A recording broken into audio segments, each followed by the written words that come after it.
Assalamualaikum warahmatullahi wabarakatuh. Salam sejahtera, Om Swastiastu, Namo Buddhaya, salam kebajikan.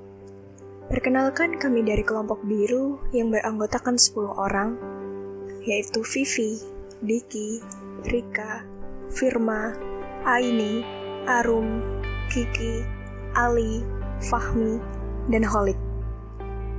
Video ini dibuat untuk memenuhi tugas ujian akhir semester genap mata kuliah Psikologi Klinis dan Kesehatan Mental yang diampu oleh Ibu Hera Wahyuni, SPSI, MPSI, Psikolog. Video ini juga bertujuan sebagai media untuk mengedukasi masyarakat Indonesia dalam menjaga kesehatan mental di tengah pandemik COVID-19 ini. Pada bulan Desember 2019, pemerintahan Cina mengumumkan kepada dunia bahwa terdapat virus yang menyebar di beberapa kota mereka. Pada bulan selanjutnya, virus tersebut menyebar ke berbagai negara di dunia, termasuk juga negara kita tercinta, Indonesia. Virus ini menyebar dengan sangat cepat, hingga kasus yang didapat terus bertambah setiap harinya. Virus yang menyebar ke berbagai negara ini merupakan SARS-CoV-2. Tidak lain adalah penyebab dari penyakit COVID-19 atau yang biasa kita kenal dengan corona. Apa sih yang sebenarnya terjadi ketika orang terinfeksi virus corona ini? Dan apa yang sebenarnya harus kita lakukan? Ketika virus ini sudah masuk ke dalam tubuh kita, akan terjadi pembengkakan pada paru-paru, di mana virus ini merusak kantung udara atau alveolus, yang mana karenanya kantung-kantung tersebut harus bekerja dengan ekstra untuk memasok oksigen ke dalam darah dan mengeluarkan karbon dioksida. Selain itu, akibat pembengkakan tersebut, aliran oksigen pun akan terhambat karena paru-paru mengalami kesulitan dalam mentransfer oksigen ke dalam darah. Dengan adanya pembengkakan sekaligus terhambatnya aliran oksigen, paru-paru kita dapat dengan cepat terisi oleh cairan serta sel-sel yang sudah mati. Hal utama yang harus diketahui, penyebaran virus diperkirakan melalui tetesan air liur atau muntah dalam kontak dekat tanpa pelindung. Bisa juga ketika Anda menyentuh orang yang terinfeksi COVID-19, kemudian tanpa cuci tangan, Anda langsung menyentuh area wajah, seperti menggosok mata, hidung, dan lain-lain. Akibatnya, Anda juga akan ikut terinfeksi virus ini. Pertanggal 30 Mei 2020, ada pembaruan data dari WHO bahwa sudah 216 negara yang memiliki problem terkait COVID-19. Dan data yang terkonfirmasi sudah 5.819.962 orang di dunia yang terjangkit COVID-19. Serta 362.786 orang dinyatakan meninggal. Sedangkan di Indonesia sendiri, per 7 Juni 2020, sebanyak 31.168 orang dinyatakan positif terjangkit coronavirus. 10.498 orang sembuh dan 1.851 orang meninggal dunia. Virus corona memang sangat meresahkan seluruh umat manusia di bumi ini, hingga aturan jaga jarak pun banyak diterapkan oleh pemerintah di berbagai negara, khususnya Indonesia. Memang, adanya aturan jaga jarak sangatlah penting dan harus diterapkan untuk memutus tali penyebaran COVID-19. Tapi, masyarakat Indonesia membuat hal itu nampak berlebihan, hingga tak jarang ditemukan kasus satu tetangga yang terjangkit virus COVID-19, tapi satu keluarga pun ikut dicap buruk, dijauhi, diasingkan oleh masyarakat, bahkan diusir dari kos atau kontrakan mereka. Bukan malah membantu mencari solusi terbaik, malah membuat stigma-stigma negatif yang bisa saja membuat mental orang yang sakit, bahkan keluarganya pun ikut terganggu. Tak berhenti di situ saja. Stigma negatif juga diarahkan kepada para tenaga medis yang menangani wabah ini. dokter dan perawat sering dianggap sebagai pembawa virus di lingkungan tempat tinggalnya. Bahkan, banyak kasus terjadi di Indonesia terkait penolakan jenazah tenaga kesehatan yang meninggal dunia akibat COVID-19 oleh warga sekitar. Kondisi fisik pasien yang terkena virus corona bisa dikatakan sangatlah lemah. Karena efek pada tubuh yang terinfeksi virus corona ini sangat berat. Virus itu memang mengincar organ paru. Namun, kekurangan oksigen dan pelebaran inflamasi bisa mengakibatkan kerusakan pada organ lainnya, seperti ginjal, hati, jantung, dan otak. Salah satu infeksi lanjutan akibat kerusakan paru yaitu Acute Respiratory Distress Syndrome, di mana paru dipenuhi oleh cairan.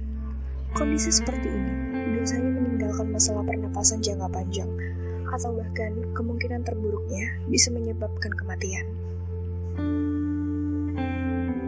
Mengutip dari ScienceMark, kombinasi dari penyakit kronis dan inflamasi akibat COVID-19 beresiko tinggi terhadap munculnya penyakit baru pada pasien, seperti serangan jantung, stroke, dan gangguan ginjal.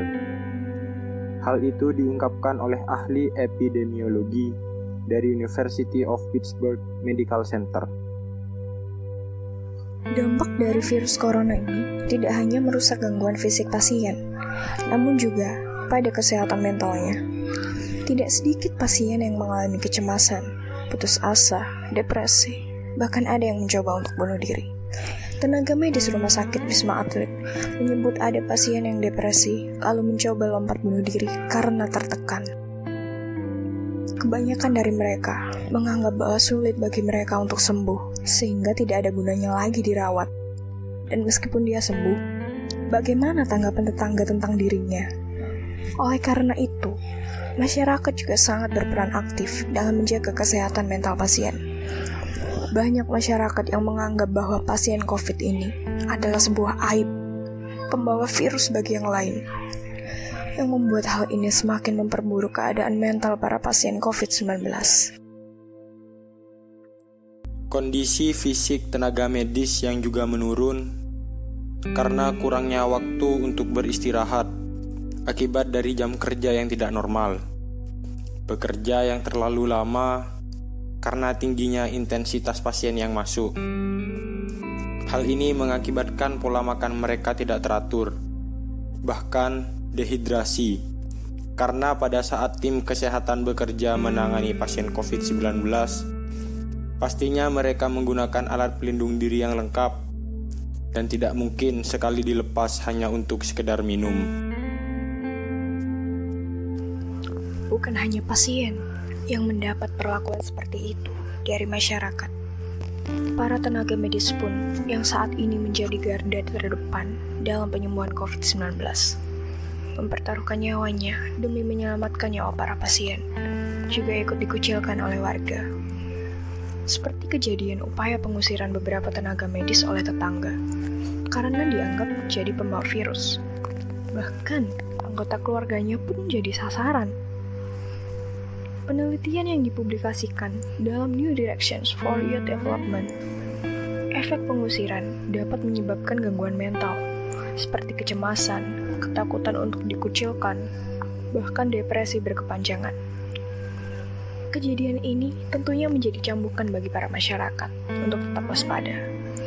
Tapi kita sebagai manusia juga harus tetap menomorsatukan rasa kemanusiaan dalam diri kita. Dilansir dari tribunvideo.com, didapati dalam sebuah video yang memperlihatkan hilangnya rasa empati masyarakat kepada korban corona dan petugas medis yang sedang bertugas akan memakamkan jenazah pasien yang meninggal akibat corona. Dalam video tersebut, tampak jelas beberapa warga menghentikan ambulans yang hendak menuju pemakaman. Kemudian warga memaksa ambulans tersebut untuk putar balik. Dan mirisnya lagi, warga melempari batu kepada para petugas medis.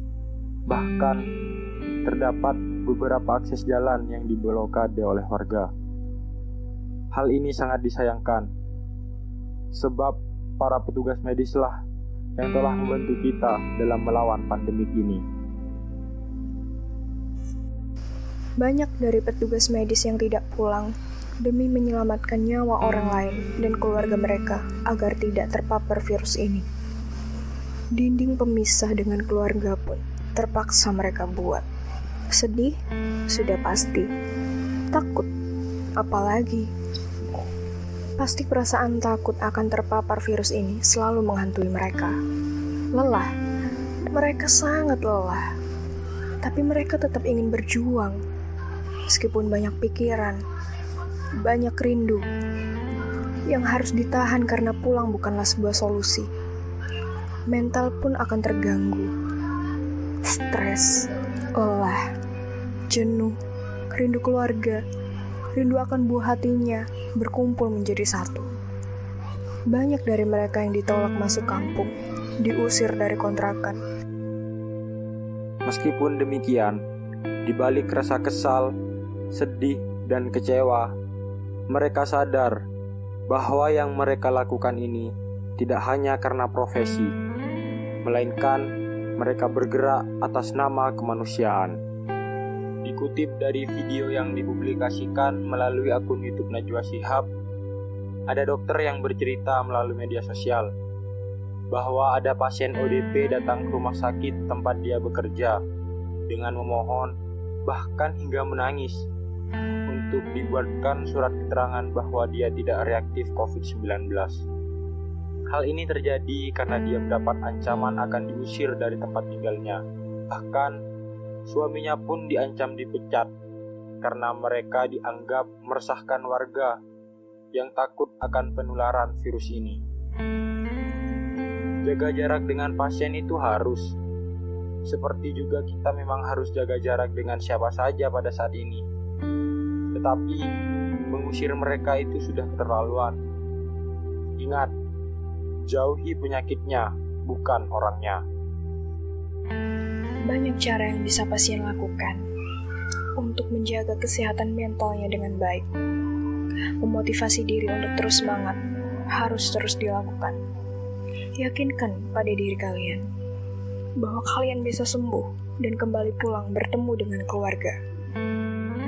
Sedangkan bagi tenaga medis sendiri, pengaturan jam kerja supaya tetap ada kesempatan istirahat yang cukup, berolahraga meskipun hanya pemanasan, karena dengan adanya kecukupan istirahat dan kebugaran tubuh, maka rasa lelah dan stres akan hilang. Menyediakan layanan psikologis khusus bagi tim tenaga kesehatan, agar bisa menjadi wadah bagi tenaga medis berkonsultasi, bercerita, dan sebagai pemberi solusi untuk membantu para tenaga medis yang sedang bertugas menghilangkan rasa tidak berdaya, rasa cemas yang berlebihan, stres, depresi, putus asa, dan yang lainnya. Agar kondisi kesehatan mental bagi tim garda terdepan yang membantu menyelesaikan wabah COVID-19 ini tetap terjaga dengan baik. Bagi sesama tim medis, ada baiknya saling mendukung, menyemangati satu sama lain, dan saling memberi perhatian, serta dorongan motivasi yang dapat meningkatkan semangat dan rasa senang, tenang dalam membantu penyembuhan pasien. Selalu saling mengingatkan untuk menghubungi keluarga secara rutin bagi tenaga medis yang tidak pulang ke rumah. Hubungi keluarga terlebih dahulu sebelum Anda mulai bekerja untuk menjadi dukungan psikososial bagi diri Anda. Bagi tim medis, batasi untuk melihat stigma-stigma negatif yang beredar di masyarakat. Adapun cara yang dapat kita lakukan untuk menjaga kesehatan mental kita di masa pandemi ini, yaitu sharing dengan saling mendengarkan, tetap menjaga hubungan baik dengan orang sekitar, gunakan sumber terpercaya untuk mengetahui info terkait pandemi ini, kurangi menonton ataupun membaca terkait berita yang membuat Anda merasa resah, dan jangan menggunakan tembakau, alkohol, atau obat tanpa pengawasan profesional untuk mengatasi perasaan Anda, serta tidak perlu panik dan tetap jalankan protokol kesehatan pemerintah terkait COVID-19. Bagi para tenaga medis yang telah gugur dalam berperang melawan wabah corona ini, kemuliaan kalian tak akan pernah kami lupakan. Terima kasih telah mempertaruhkan nyawa demi nyawa kami. Semoga kita dapat mengakhiri masa pandemik ini dengan penuh ketabahan, penuh rasa saling menguatkan, tidak untuk mencampakkan. Ingat, tetap jalankan protokol kesehatan, supaya kita tetap terjaga dalam keadaan sehat. Terima kasih. Wassalamualaikum warahmatullahi wabarakatuh. Salam sejahtera. Om Swastiastu. Namo Buddhaya. Salam kebajikan.